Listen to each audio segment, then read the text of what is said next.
Welcome to the Deep Dive. Today we're diving into John Ioannidis' paper, Why Most Published Research Findings Are False. Oh, a classic. It really is. Published back in 2005, it's become one of the most cited scientific articles ever. It really shook things up. And still does, to be honest. It definitely sparked a conversation about, well, how reliable is scientific research? And that's what we're going to unpack today. What are those reasons Ioannidis highlights, and what do they mean for us? Right, because it's not like he's just some random critic. Ioannidis is a seriously respected epidemiologist and statistician. Exactly. So his arguments carry weight. And his central point is that many, and he really does use the word most, published findings might actually be false. Yeah, and he points to these biases and flaws in how research is done that can really skew the results. So let's break those down. He lays out 5 main factors. Okay, so the first one is publication bias. This is the tendency for studies with positive or really exciting results to be published more often. So it's more likely to see that studies showing a new drug is super effective, make it into a journal. Exactly.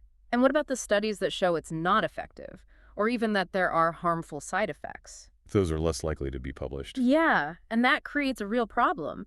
We end up with this skewed perception of how effective that drug actually is.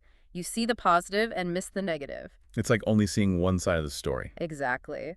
Journals want groundbreaking findings, and honestly, researchers might be hesitant to share negative results too, but that creates a distorted picture of reality, one that can impact decisions about healthcare and treatments. And it's a problem the American Psychological Association has been highlighting, trying to raise awareness about publication bias in all sorts of fields. Definitely. And then there's the issue of small sample sizes, which is the second factor Ioannidis brings up. So if a study only has a limited number of participants, Right. Then there's a bigger chance that just random variations could throw off the results, making them less reliable. it's like if you were trying to figure out what a whole cake tastes like by only tasting a tiny sliver. Perfect analogy. That sliver might have extra frosting, so you think the whole cake is super sweet when it might not be. Right. Small samples can make effects seem bigger than they are, and researchers can become overconfident in their conclusions. Exactly, and that's why meta-analysis is so important. Organizations like the Cochrane Collaboration look at data from lots of studies, not just one tiny piece. So it's like seeing the whole cake, not just a sliver. Exactly. Now, the third factor Ioannidis talks about is flexibility in research design, which might sound a bit odd at first. Yeah, how can flexibility be a bad thing? Well, some flexibility is needed, of course, but too much can be a problem. You see, researchers might tweak their methods or how they analyze the data after they've already collected it. So they're changing things up mid-game. In a way, yes. And this can lead to cherry-picking results, choosing only the data that supports their initial idea and ignoring stuff that doesn't fit. Like forcing puzzle pieces together to make the picture you want, instead of the actual picture. Exactly. And then it becomes almost impossible to replicate the study.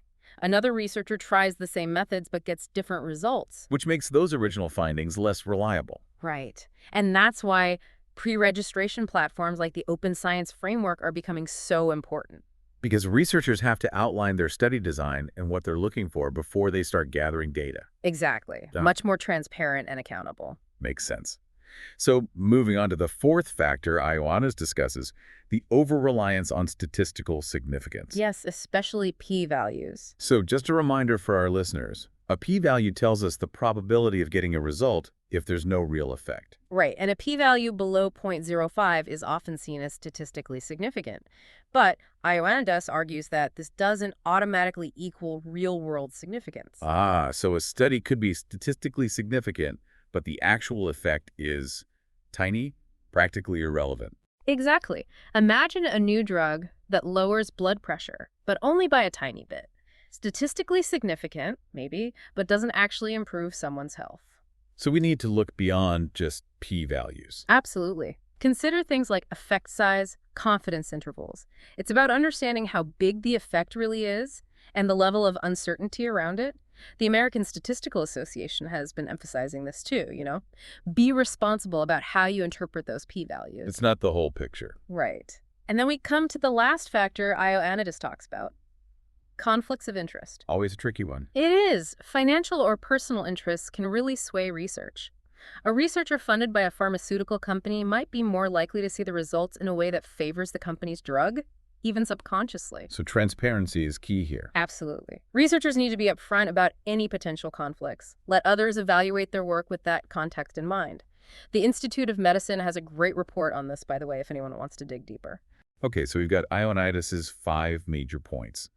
Publication bias, small sample sizes, flexibility in design, looking beyond statistical significance, and conflicts of interest.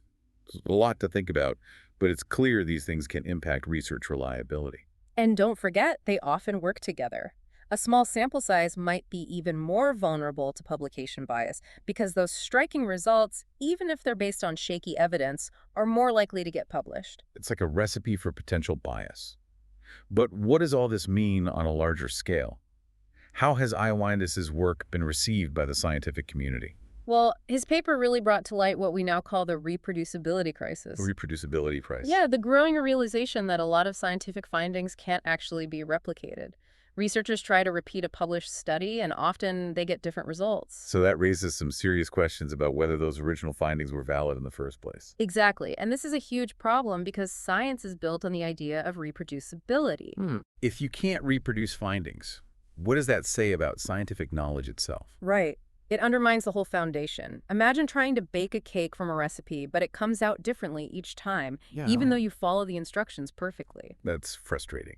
So how has the scientific community responded to this crisis?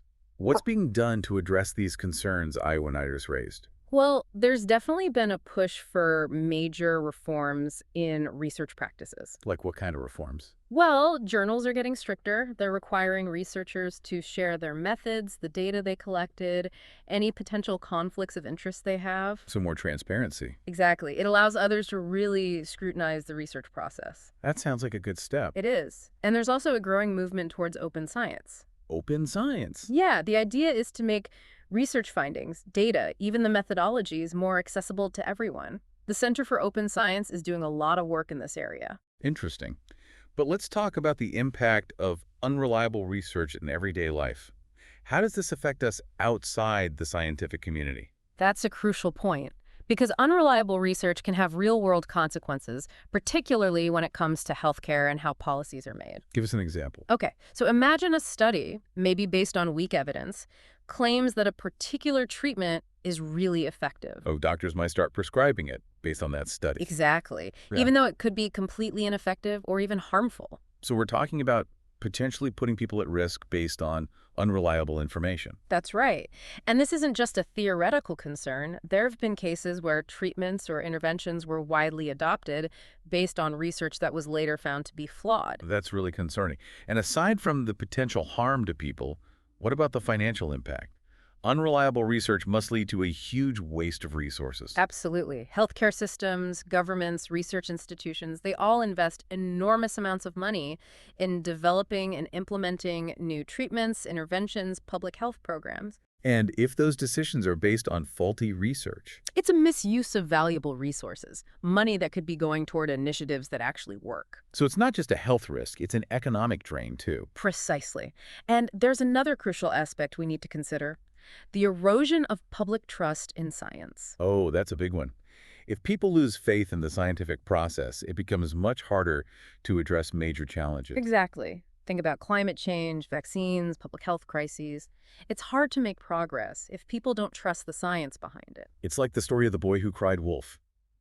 If people are constantly exposed to sensationalized or inaccurate scientific claims, they might start to tune out even the legitimate warnings. Exactly. They become skeptical of all scientific claims, even those that are well supported. And that erosion of trust has huge consequences for society. It makes it harder to reach a consensus on important issues, to implement policies based on solid evidence. So Ioannidis' work isn't just some abstract academic exercise. It has real-world implications for how we approach healthcare, policymaking, even how we understand the world around us. Absolutely. It's a call for greater rigor, transparency, and critical thinking in all scientific endeavors. It's a reminder that we can't just blindly accept everything we read or hear. Right. And it's not that Ioannidis is saying we should abandon science altogether. Right, he's not anti-science. No, not at all. His work is a critique, but it's aimed at improving the scientific process, making it more robust and trustworthy. He's pushing for a more nuanced and critical approach to research, one that acknowledges that bias and errors are possible. Because science is a human endeavor, after all. Exactly. And humans make mistakes. We need to build safeguards into the system to minimize those mistakes. So it's about recognizing the limitations of science while also appreciating its power to help us understand and improve the world. Well said. So where do we go from here? What can researchers, policymakers, even the general public do to address these issues? That's the million-dollar question. There are lots of potential solutions being explored, but it's going to take a collective effort to really make a difference. What are some of the areas we should be focusing on? Well, I think we need to reevaluate the incentives in academia. Right now, there's a huge emphasis on publishing positive, groundbreaking findings. Publish or perish, as they say. Exactly.